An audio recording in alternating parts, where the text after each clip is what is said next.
Hey guys, welcome back to our channel. Today I'll be showing you the ways to share a story on Instagram. So in order to share a story on Instagram, first thing first, open up or log in into your Facebook account. Once you're logged into your Facebook account, it's going to take you to the home page.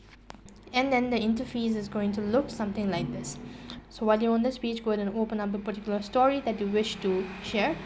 If you want to share the particular story, all you have to do is just tap the arrow icon from the bottom left hand side corner, and here only this following contact will be able to see the story, which means that the user has a private account and only the following will be able to see or share.